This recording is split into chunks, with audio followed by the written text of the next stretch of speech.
Hello guys, how are you? I hope you are fine.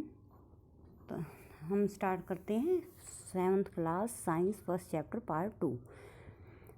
पिछले part में हमने read किया 2 mode of nutrition in plants, autotrophic and heterotrophic. तो heterotrophic mode में other जैसे parasitics के बारे में हम रीड कर चुके हैं। अब सेप्रोट्रोफ्स के बारे में हम अब रीड करेंगे। You might have seen packets of mushroom sold in the vegetable market. तो देखे होंगे आपने मशरूम के packet.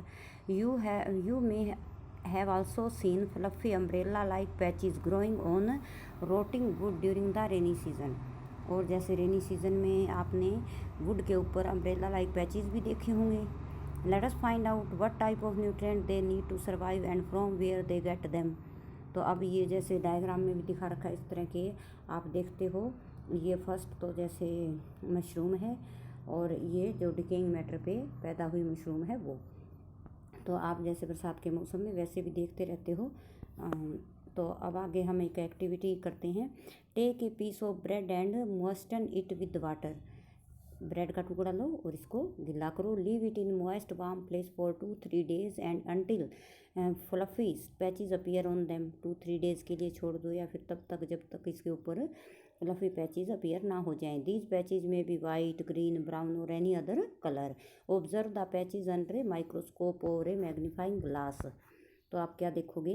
Right down your observation in your notebook. Most probably you will see cotton like thread spread on the piece of bread. तो जैसे आप bread अगर 2-3 दिन तक, बरसात का मौसम है, बरसात हो रही है और ब्रेड रखी हुई है आपने, चाहे उसको गीला भी ना करो, तो 2-3 दिन बाद उस पर ब्लैक, वाइट या फिर कॉटन लाइक स्ट्रक्चर आपको दिखाई देने लग जाएंगे। These organisms are called fungi. They have a different mode of nutrition. They secrete digestive juices on the dead and decaying matter and convert into a solution। तो देखो, वे जो डाइजेस्टिव जूस होता है ना, वो उसके मतलब कुछ तो कहते हैं कि हमारे अंदर तो जैसे जो डाइजेस्टिव जूसेस होते हैं बॉडी के अंदर ही सिक्रेट होते हैं, लेकिन जो माइक्रो ऑर्गेनिज्म जो सेप्रोट्रोफ्स होते हैं वो डाइजेस्टिव जूस जो डेड और डिकेइंग मैटर होता है उसके ऊपर ही सिक्रेट करते हैं, उसको सॉल्यूशन की फॉर्म में कन्वर्ट कर देते हैं। Then they absorb the nutrient from it. This mode of nutrition in which organism take in nutrients in the solution form from dead and decaying matter is called saprotrophic nutrition। तो ये आपकी definition हो गई saprotrophic nutrition की। The mode of nutrition in which organism take in nutrients in solution form from dead and decaying matter is called saprotrophic nutrition. और saprotrophs क्या होते हैं? Plants which use saprotrophic mode of nutrition are called saprotrophs. Fungi also grow on pickle, leather, clothes and other article that are left in hot and humid weather for long time. Hot and humid weather कैसा होता है? देखो, जैसे बरसात के मौसम में होता है, गर्मी भी होती है, नमी भी होती है ना, तो वो हॉट एंड ह्यूमिड वेदर होता है। तो उस समय जो है ये जो फंजाई वगैरह होते हैं इनकी बहुत ग्रोथ होती है। During the rainy season they spoil many things. Ask your parents about the menace of fungi in your house। The fungal spores are generally present in the air। आपने रीड किया होगा या देखो, जैसे जो फंजाई में रिप्रोडक्शन होता है वो स्पोर फॉर्मेशन के द्वारा होता है। तो जो ये स्पोर्स होते हैं वो हवा में things they germinate and grow. जब हॉट और वार्म थिंग्स पर ये लैंड कर जाती हैं तो क्या होता है?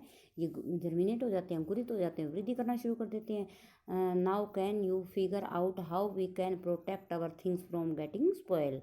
तो किस तरह से बचा सकते हैं? अगर हमारी जो चीज़ हम स्टोर करके रखते हैं और उसमें नमी बिल्कुल भी ना हो तो उसमें फंजाई नहीं होंगे।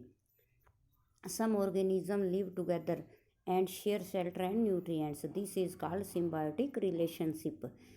तो जो कुछ ऑर्गेनिज्म जो होते हैं वो सिम्बायोटिक रिलेशनशिप में एक दूसरे के साथ रहते हैं, वो शेल्टर और न्यूट्रिएंट्स को आपस में शेयर करते हैं। For example certain fungi live in the roots of trees. तो जैसे कुछ जो फंजाई होते हैं वो ट्रीज की रूट्स में रहते हैं। The tree provide nutrients to the fungus and in turn receive help from it to take up water and nutrients. जो ट्री है उसको न्यूट्रिएंट्स देते हैं और बदले में वो उससे क्या करते हैं? जो वाटर और न्यूट्रिएंट्स को एब्जॉर्व करने में मदद करते हैं सॉइल से। ये जो फंजाई है उसकी ट्री की हेल्प करते हैं। This association is very important for the tree. In organisms called lichens A chlorophyll containing partner which is an algae and A fungus live together. देखो, जो एल्गी होता है उसमें क्लोरोफिल होता है और फंगस होता है उसमें क्लोरोफिल नहीं होता, तो ये दोनों इकट्ठे रहते हैं और क्या कहते हैं इनको? लाइकन्स कहते हैं। Fungus provide shelter water and mineral to the algae and in turn the algae provide food which is prepared by photosynthesis. क्योंकि एल्गी जो होते हैं ग्रीन कलर पिगमेंट क्लोरोफिल होता है, ये फूड बनाते हैं, तो वो फोटोसिंथेसिस के द्वारा फूड प्रिपेयर करके और वो एल्गी को देते हैं, सॉरी फंजाई को देते हैं, और जो फंजाई है उसको शेल्टर और वाटर और मिनरल प्रोवाइड करते हैं। How nutrients are replenished in the soil. अब ये है कि जैसे प्लांट्स सॉइल में होते हैं तो हर जगह हम यही पढ़ते हैं कि फोटोसिंथेसिस में प्लांट एब्जॉर्व करते हैं water mineral nutrients from the soil. तो फिर धरती में इतने सारे वो मिनरल्स न्यूट्रिएंट्स कहाँ से आएंगे? क्योंकि प्लांट एब्जॉर्व करते रहते हो। कभी तो ऐसा होगा कि धरती सॉइल में भी इसकी कमी हो, तो फिर वो कमी कैसे पूरी होगी? Have you seen farmers spreading manner और फर्टिलाइजर्स इन द फील्ड और gardens using them in lawn और इन पोट्स। आपने भी देखा होगा, आप घर पे भी अगर पोट्स में पौधे लगाते हो, आपने घर को बड़ों को देखा होगा कि उसमें मैनर वगैरह डालते हैं। Do you know why they are added to the soil? You learn that plants absorb mineral nutrient from the soil, so their amount in the soil keep on declining. तो उनके अमाउंट तो घटेगी। Fertilizers and manners contain plant nutrients such as nitrogen, potassium and phosphorus. These nutrients need to be added from time to time to enrich the soil. तो जो fertilisers और जो manner होते हैं उसमें क्या होता है? पोटाशियम, फॉस्फोरस और नाइट्रोजन होते हैं, और ये समय समय पर उसमें मिट्टी में मिलाने ज़रूरी होते हैं, क्योंकि जो प्लांट्स है वो इनको एब्जॉर्व कर लेते हैं। They can grow plant and keep them healthy. If we can grow plants and keep them healthy if we can fulfill the nutrient requirement of a plant। तो क्या है, अगर हम उनके न्यूट्रिएंट की रिक्वायरमेंट प्लांट की पूरे करते रहें तो हमारे प्लांट अच्छी ग्रो करेंगे। Usually crop require a lot of nitrogen to make protein. तो जो फसल होती है उसको प्रोटीन बनाने के लिए काफ़ी मात्रा में नाइट्रोजन की आवश्यकता होती है। आफ्टर द हार्वेस्ट, जब हम फसल की कटाई कर लेते हैं, soil becomes deficient in nitrogen. तो सॉयल में डेफिशिएंसी होगी क्योंकि ये प्रोटीन बनाने में जो नाइट्रोजन है वो कंज्यूम होगी जो सॉयल में थी। यू लर्न दैट दो nitrogen gas is available in plenty in air, plant can not use it in the manner they can use carbon dioxide. आपको पता है हमारे एटमॉस्फेयर में 78% नाइट्रोजन है, बट जो प्लांट्स है वो इसको जैसे कार्बन डाइऑक्साइड का यूज़ करते हैं गैसेस फॉर्म में, ऐसे नाइट्रोजन का नहीं कर सकते। They need nitrogen in soluble form. The bacterium called rhizobium can take atmospheric nitrogen and convert it into a soluble form. जो राइजोबियम बैक्टीरिया होते हैं वो उसको जो एटमॉस्फेयर में नाइट्रोजन होती है उसको सोल्यूबल फॉर्म में कन्वर्ट कर सकते हैं, but rhizobium can not make its own food. ये अपना भोजन नहीं बना सकते। So it live in the roots of gram, pea, moong, bean and other leguminous and provide them with nitrogen. तो ये जो फलीदार पौधे होते हैं इनकी जड़ों में रहते हैं, इनको नाइट्रोजन प्रोवाइड करते हैं क्योंकि इनमें ये कैपेसिटी होती है कि नाइट्रोजन को सोल्यूबल फॉर्म में कन्वर्ट कर सकते हैं, और बदले में जो पौधे को जैसे भोजन पौधा बनाता है तो वो उससे ले लेते हैं। Most of pulses are obtained from leguminous plants. In return, the plant provide food and shelter to the bacteria. Thus, they have a symbiotic relationship. This association is so of great significance for the farmers. ये मतलब जीव आपस में, plant और जो micro organism वो आपस में सिम्बायोटिक रिलेशनशिप करते हैं, लेकिन इससे किसान को बहुत फ़ायदा होता है।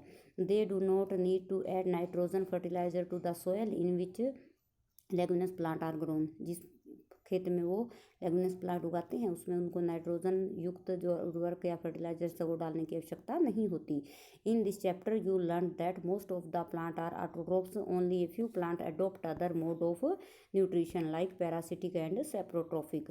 दे derive nutrition from other organism. All animals are categorised as heterotrophs since they depend on plant and other animal for food, है ना। ऑल जो एनिमल्स हैं वो प्लांट पे डिपेंड करते हैं या फिर अदर एनिमल्स पे, इसलिए वो हेट्रोट्रोफ्स होते हैं।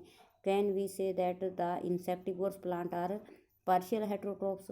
तो पार्शियल हेटरोट्रॉफ्स हुए क्योंकि उनमें क्लोरोफिल भी होता है, वो अपना फूड भी स्वयं सिंथेसाइज कर सकते हैं, बट वो इंसेक्ट्स को भी खाते हैं, उनमें हेटरोट्रॉफिक मोड भी होता है। तो ये बेटा इसकी एक्सरसाइज है। Why do organism need to take food? Organism need to take food to get energy for their activities, है ना। Distinguish between a parasite and a saprotroph. अब पैरासाइट और सेप्रोट्रोफ में पैरासाइट्स आर ग्रो इन और at the body of the host, but जो सेप्रोट्रोफ है they get their nutrition from dead and decaying matter.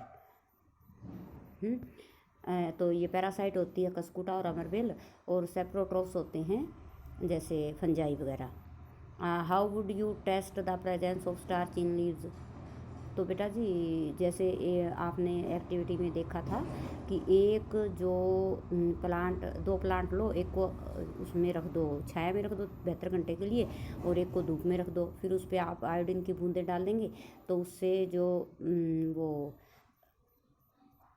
जो धूप में था वो आयोडीन की प्रेजेंस को शो करेगा, लेकिन जो छाया वाला है वो नहीं करेगा, क्योंकि धूप में जो है फोटोसिंथेसिस प्रोसेस होगी, स्टार्च से बनेगी, लेकिन छाया में नहीं बनेगी।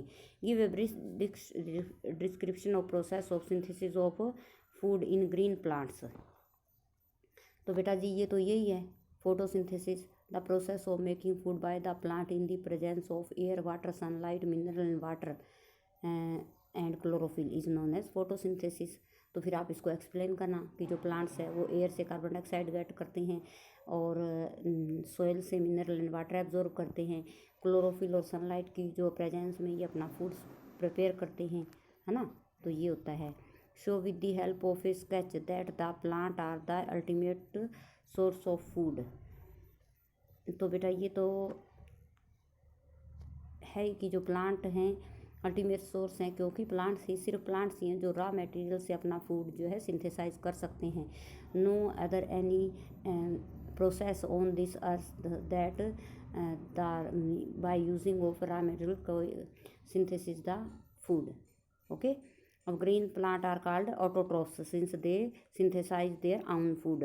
The food synthesise by the plant is stored as carbohydrate. In photosynthesis, solar energy is captured by the pigment called chlorophyll. During photosynthesis, plant take in carbon dioxide and release oxygen. Name the following. A parasitic plant with yellow, slender and tubular stem को क्या होता है? Cuscuta और अमरबेल। A plant that has both autotrophic and heterotrophic mode of nutrition.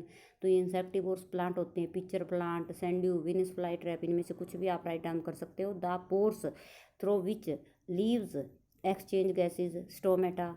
Tick the correct answer है अमरबेल is an example of. तो parasitic है बेटा, parasite. The plant which trap and feed on insect, तो ये पिक्चर प्लांट है। और अब है मैच, क्लोरोफिल। क्लोरोफिल लीव्स में होता है। नाइट्रोजन, तो ये बैक्टीरिया वो करते हैं। और अमरबेल पैरासाइट है। एनिमल हेटरोट्रोफ्स हैं। इंसेक्ट, अब कौन सा रह गया? हाँ, पिक्चर प्लांट। तो ये टिक और रोंग वो बेटा जिसमें करना है। Carbon dioxide is release during photosynthesis, तो ये फॉल्स है बेटा, क्योंकि ऑक्सीजन रिलीज होती है। Plant which synthesise their food themselves are called saprotroph, तो ये फॉल्स है, वो तो ऑटोट्रोफ्स होते हैं। The product of photosynthesis not a protein, तो वैसे तो बेटा कार्बोहाइड्रेट होता है, तो ये फॉल्स है। Sorry, not a protein, true है। Solar energy is converted into chemical energy during photosynthesis, ये ट्रू है। Give the correct option from the following. Which part of the plant take in carbon dioxide from the air for photosynthesis, तो ये बेटा stomata, जैसे stomata. Choose the correct option for the following. Plant take carbon dioxide from the atmosphere mainly through their leaves. Okay, तो बेटा ये हमारा second chapter complete हुआ। Good bye.